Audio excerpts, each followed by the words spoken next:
Entreprendre hors des normes est le podcast dédié aux femmes entrepreneurs qui désirent faire la différence par leur différence.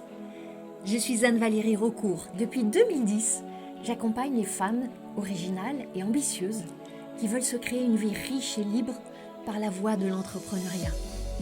Si tu désires casser les codes, créer ta propre recette du succès et développer un business florissant au service de ta vie et de la vie, tu es ici chez toi. Dans le podcast Entreprendre hors des normes, je te dévoile, avec authenticité, profondeur et humour, des stratégies audacieuses, des approches mindset décalées et parfois même une vision perchée pour que ton business soit ton espace d'expansion. Ici, on célèbre ensemble la puissance des femmes qui osent assumer leur singularité, exprimer leur plein potentiel et laisser leur empreinte.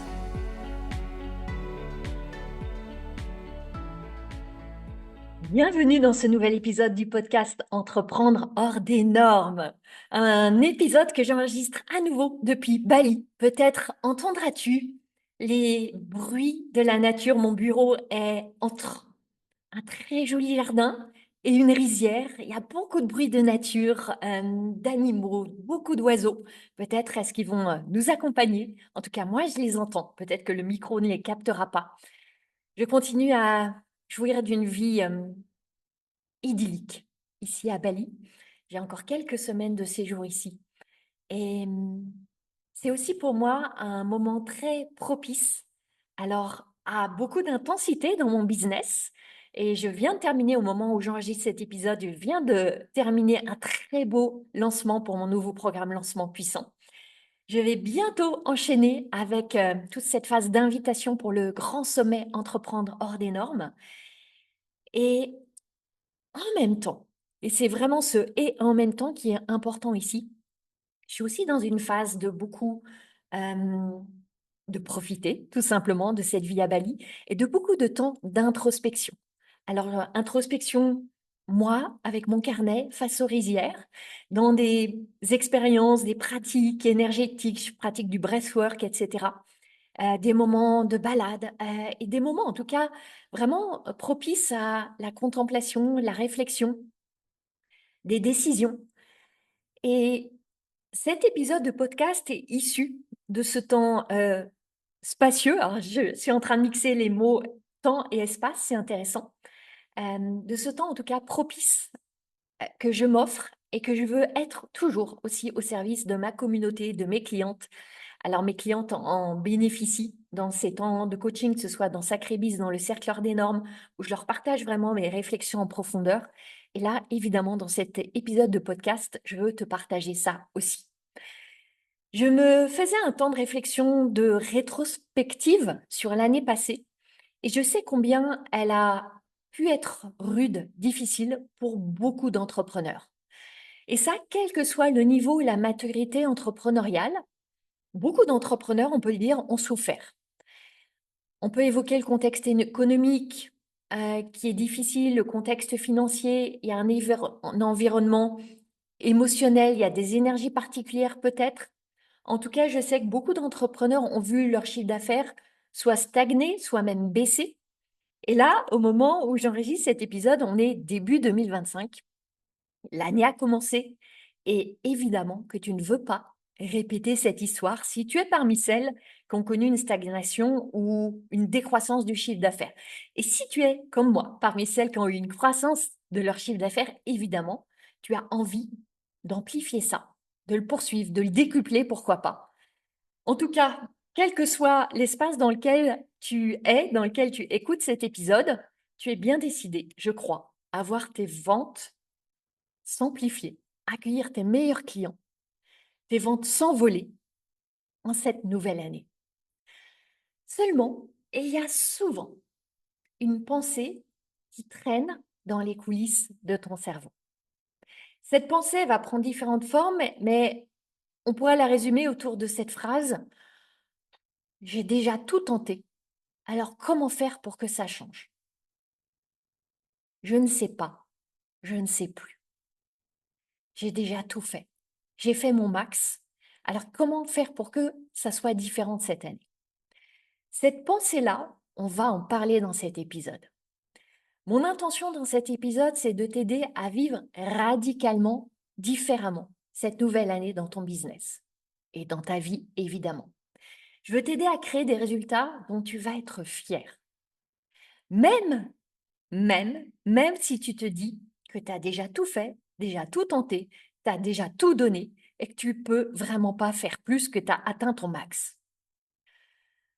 Quand je regarde l'année 2024, pour ma part, j'ai connu une forte croissance de mon chiffre d'affaires. Et en même temps, j'ai mené des grands projets pas directement connectés à mon business.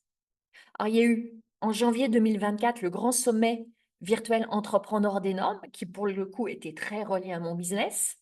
J'ai écrit et publié un livre. J'ai réalisé un TEDx. Il y a eu beaucoup d'autres projets.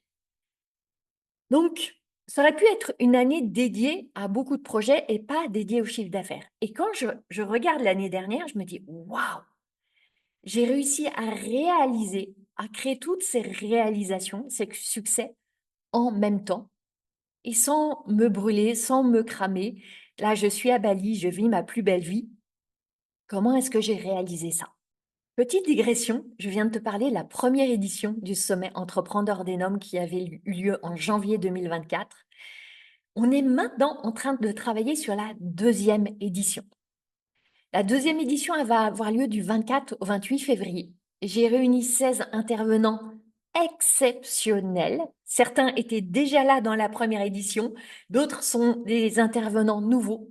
Je suis très heureuse et fière de les amener dans ton salon la dernière semaine de février avec des enseignements extraordinaires. J'ai déjà enregistré quasiment toutes ces conférences sous mode interview avec ces intervenants. Je te dévoile pas tout. Je peux te dire qu'il y a de la méga puissance dans ce que je vais t'offrir. Les inscriptions seront bientôt ouvertes. Ça sera 100% offert, 100% cadeau. Je suis sûre que tu voudras en profiter, donc guette bien de mes nouvelles dans les tout prochains jours. On revient à 2024. Je t'ai parlé de mes belles réalisations, mes splendides réalisations. Et en même temps, j'ai pas du tout été exonérée de défis. J'ai connu des épreuves personnelles, des gros challenges dans mon business. J'en ai parlé au cours de précédents épisodes du podcast l'année dernière. J'ai fait des expérimentations qui ont été des fiascos, des lancements qui ont été en dessous de mes objectifs, d'autres lancements qui ont été des grands succès. Et j'ai, au gré de tout ça, évolué vers un niveau d'exposition que je n'avais jamais atteint. Un niveau de visibilité, un niveau d'autorité, un niveau d'expansion dans ma communication et dans mon authenticité et ma vérité dans ma communication que je n'avais jamais atteint auparavant. J'ai vraiment amplifié ma présence sur les réseaux sociaux. J'ai approfondi ce que je transmets dans le podcast. Dans mon livre, je me suis montrée avec beaucoup de vulnérabilité. Mon livre Femmes hors des normes. Si tu ne l'as pas encore acheté, offre-le-toi. C'est le moment, en ce début d'année, pour vivre un autre type de voyage avec moi. Il y a eu cette exposition sur la scène du TEDx qui a été extrêmement challengeante, une expérience extraordinaire à vivre. Et c'est vraiment cette thématique qui a été en filigrane tout au long de mon année 2024. Est-ce que j'ai travaillé dur? Oui, assurément. Seulement, travailler dur, ça peut vouloir dire plusieurs choses. Travailler dur, c'est pas nécessairement se cramer. Travailler dur, ça part d'une intention qui peut être très différente. Ça peut être travailler avec ardeur, pleinement s'engager, tout donner, ne rien retenir, en partant d'une intention d'expansion, de croissance, d'expérimentation, de curiosité, de déploiement, qui est différente d'une intention de je veux obtenir, je pars du manque, il faut que. Parce qu'en 2024, j'ai aussi beaucoup voyagé. Je me suis offert des temps de retraite en solitaire parce que j'en ai fondamentalement besoin.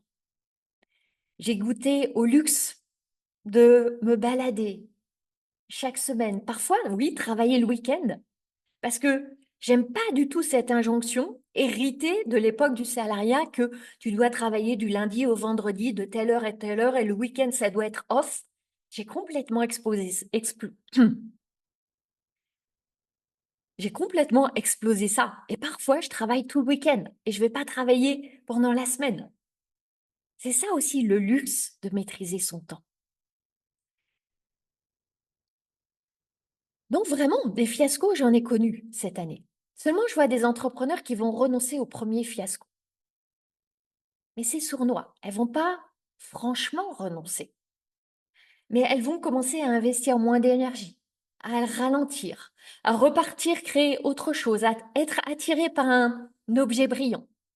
Elles vont se donner l'illusion qu'elles continuent. Peut-être en travaillant même plus, mais en commençant à être dans la procrastination active, en s'éparpillant. Et là, elles commencent à aller dans ce que j'appelle les micro-abandons. De micro-abandon en micro-abandon.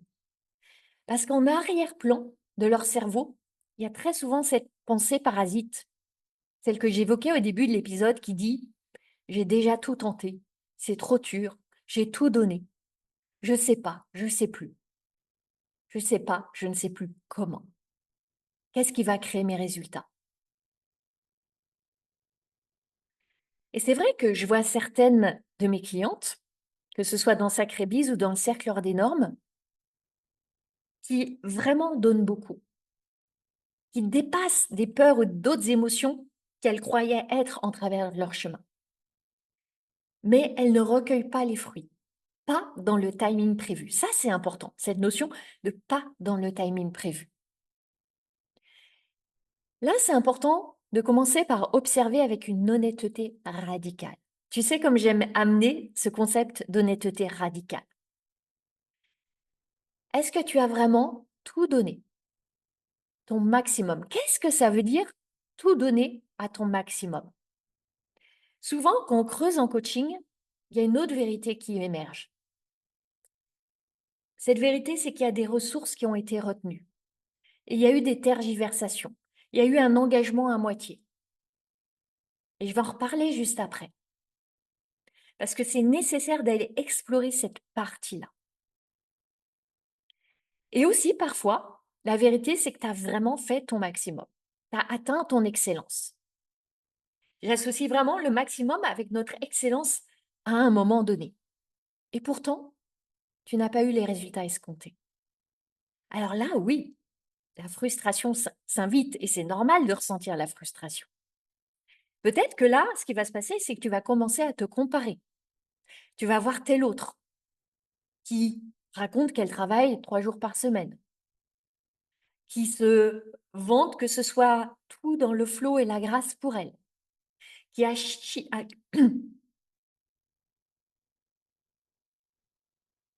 qui affiche en plus des chiffres insolents. Pour elle, ça semble tomber tout cuit du ciel sans qu'elle ait aucun effort à faire, mais pas pour toi. Et ça semble injuste et ça semble ingrat. Alors, c'est quoi le constat ici? Et ce constat-là, en général, on n'aime pas le faire. Le constat, c'est que peut-être que ton maximum, ce n'est pas assez. Alors oui, cette pilule, par moment, elle est difficile à avaler. Et je suis là avec beaucoup de bienveillance, tu le sais, dans ce podcast, et aussi parfois pour te donner des pilules qui sont un petit peu difficiles à avaler, mais qui sont toujours pour ton plus grand bien. C'est difficile à avaler de se dire, j'ai tout donné, mais ça ne suffit pas. Parce que tu as l'impression d'être coincé, de te cogner contre un mur, de te heurter à un plafond.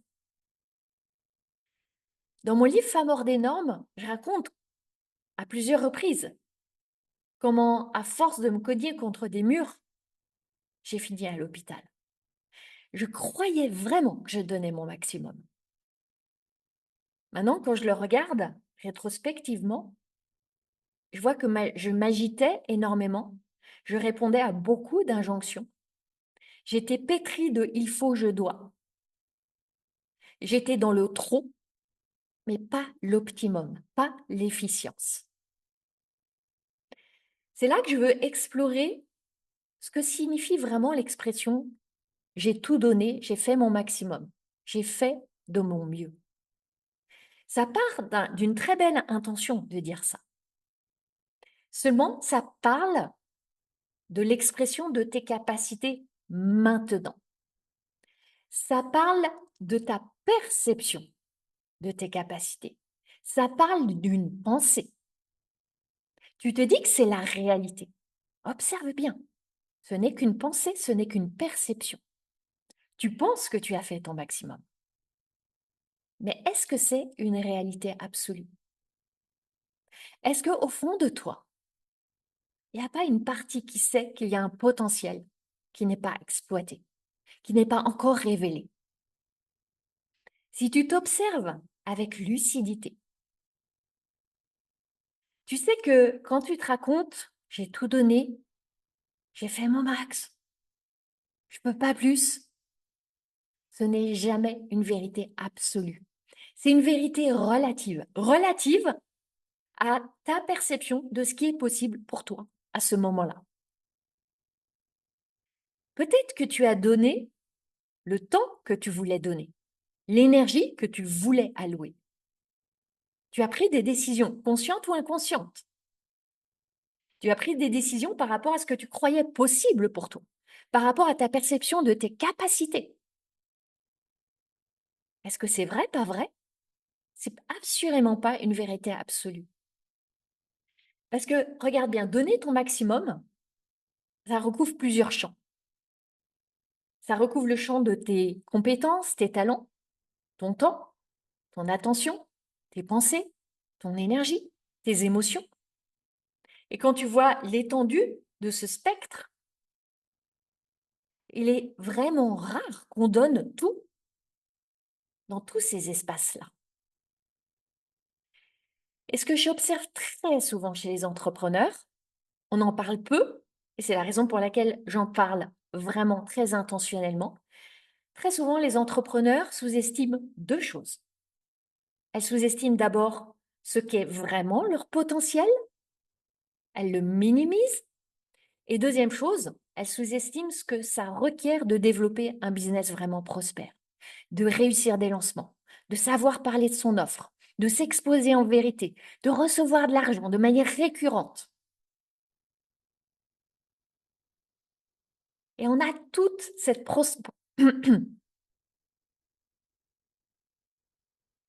on a toute cette tendance à se leurrer, à se bercer d'illusions. Pourquoi? Parce que fondamentalement, nos cerveaux sont paresseux. Ils nous racontent qu'on a fait le maximum. Ça les arrange bien, pour pas qu'on aille pousser plus. Et je crois que la vérité, c'est que c'est rarement vrai. Parfois, oui, ton corps est vraiment épuisé, à bout, et c'est important de l'écouter, mais la plupart du temps, on a des capacités qui sont encore à révéler.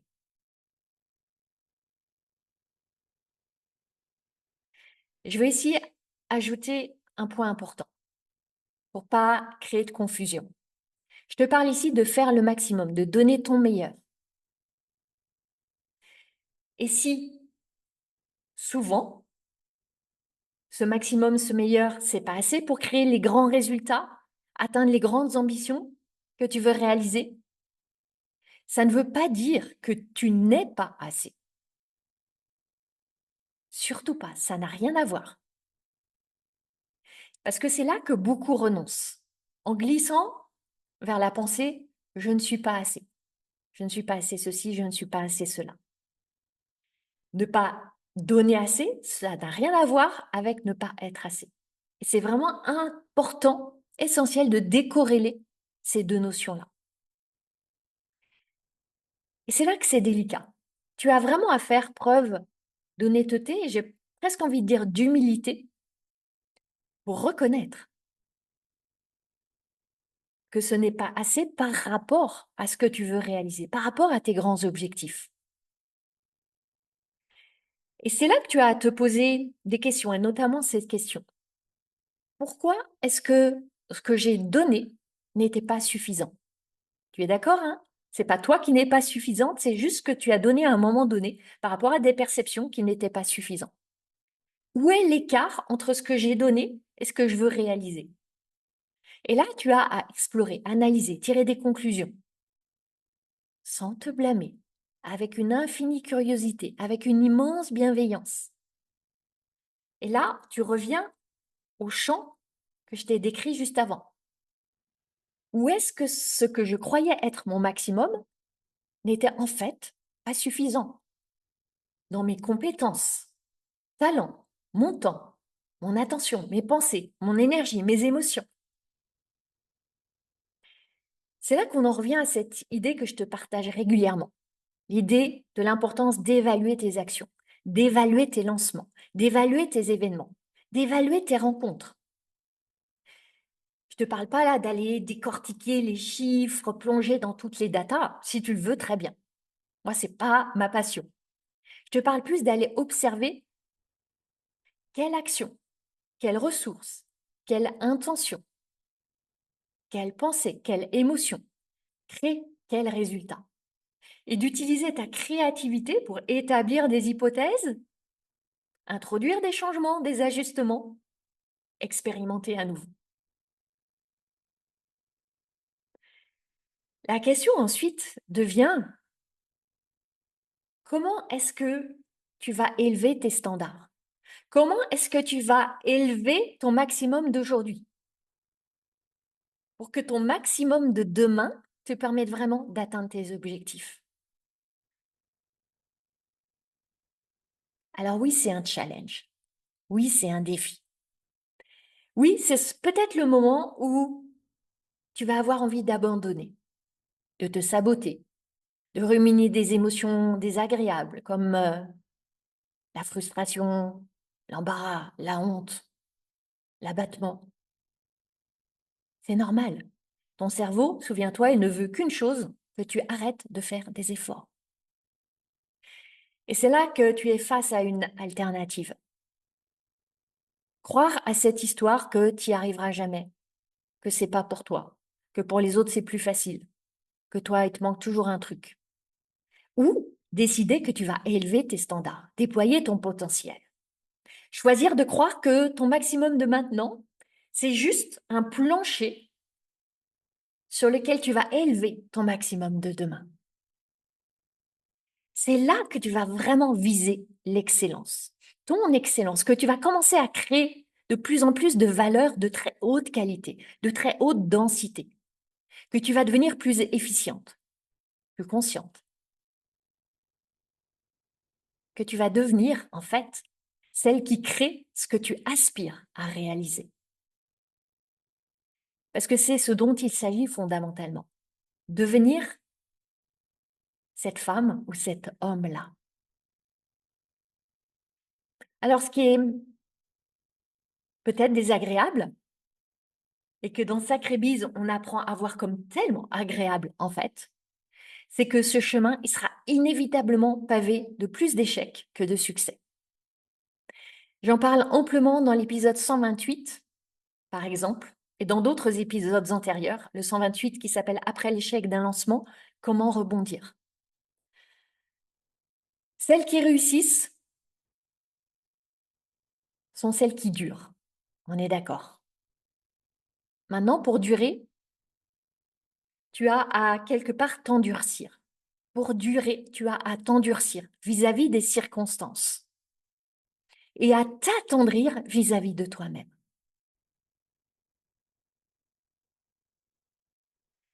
Face à l'échec, tu as à accélérer ta vitesse de rebond, à prendre des décisions plus rapidement, à tester à nouveau, sans tergiverser, juste pour la curiosité, juste pour la joie du jeu. On parle beaucoup sur les réseaux sociaux, etc., de cette idée de réussir rapidement.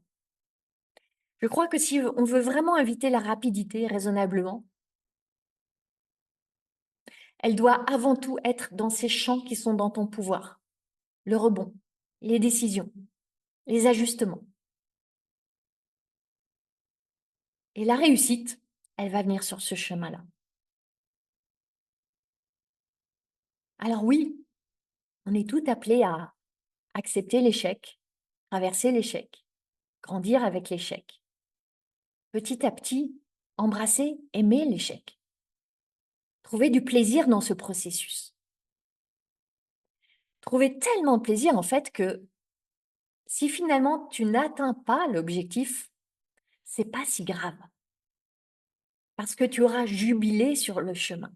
Tu auras déjà tellement vécu dans l'expérience de l'atteinte de l'objectif, jour après jour, que l'atteindre ou pas, au jour final que tu avais arbitrairement choisi, ça n'a plus tellement d'importance.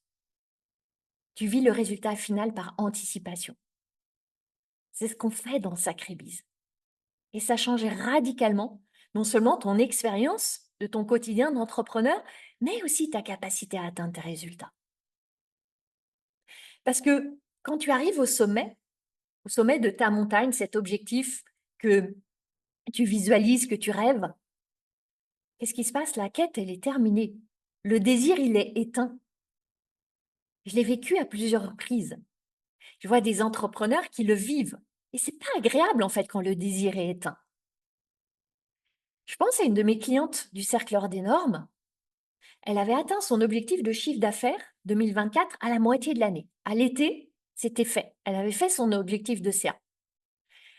Le travail, ça a été de rallumer la flamme du désir, de repartir de l'avant, de choisir un autre objectif courageusement. Parce qu'on croit qu'on sera heureuse, épanouie, comblée, qu'on aura atteint l'objet du désir. Ce que je crois fondamentalement, c'est que c'est le désir lui-même qui nous épanouit. Le désir présent tout au long du chemin.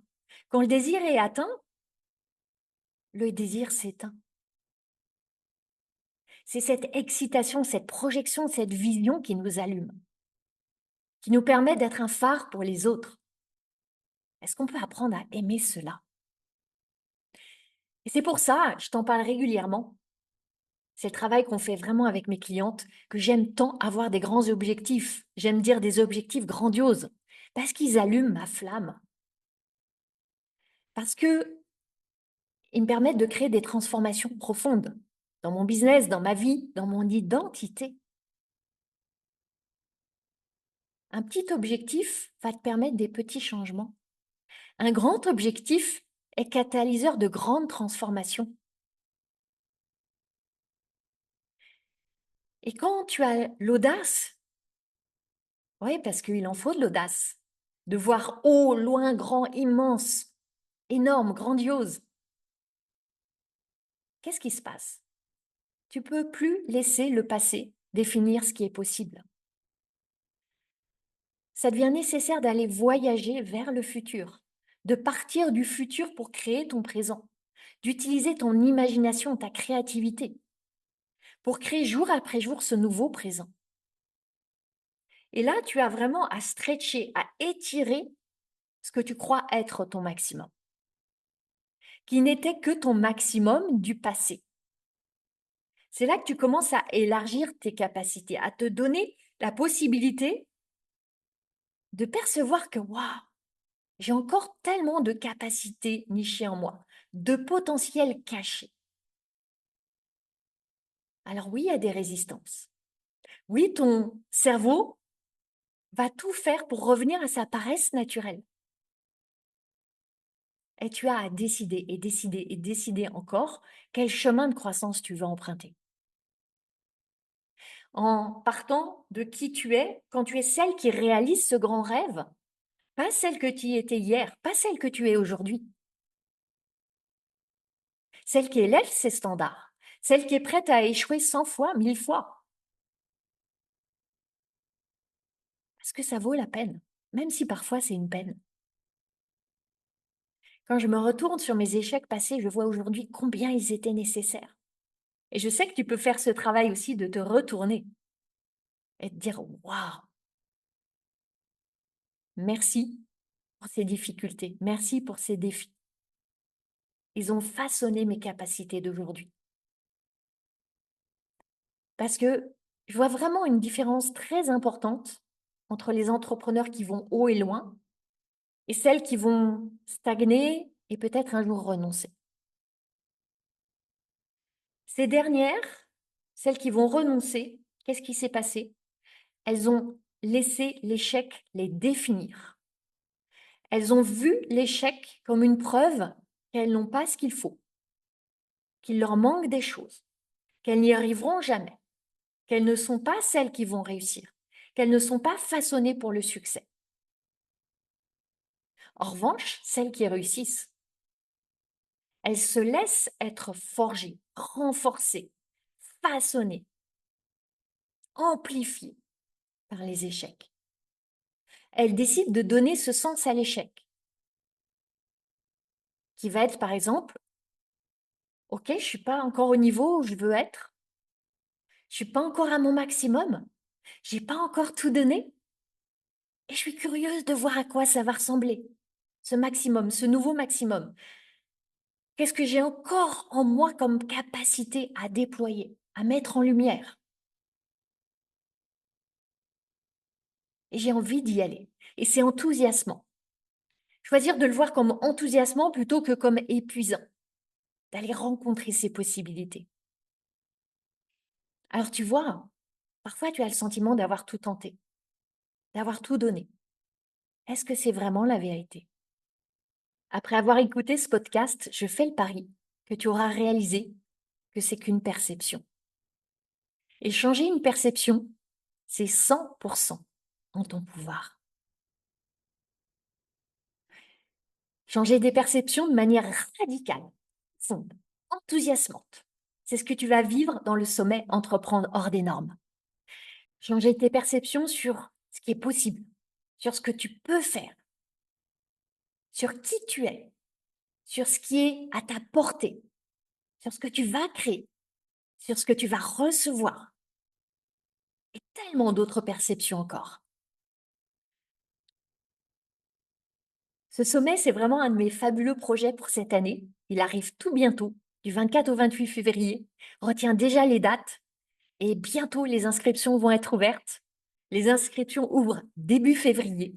C'est 100% cadeau, 100% offert. Une brochette d'intervenants exceptionnels qui vont t'aider à changer tes perceptions et créer ta plus belle année hors des normes. Je suis très heureuse de t'avoir offert ce podcast, de t'offrir bientôt ce sommet. À très bientôt. Ma mission, c'est d'aider les femmes comme toi à se lâcher la bride pour lâcher les fauves. Si tu aimes ce podcast, tu vas adorer la formation que je t'offre. C'est le condensé de mon approche anticonformiste du business pour t'aider à accueillir tes prochains clients joyeusement. Reçois cette formation gratuitement en cliquant sur le lien dans les notes du podcast. Je jubile déjà en pensant à tout ce que tu vas réaliser.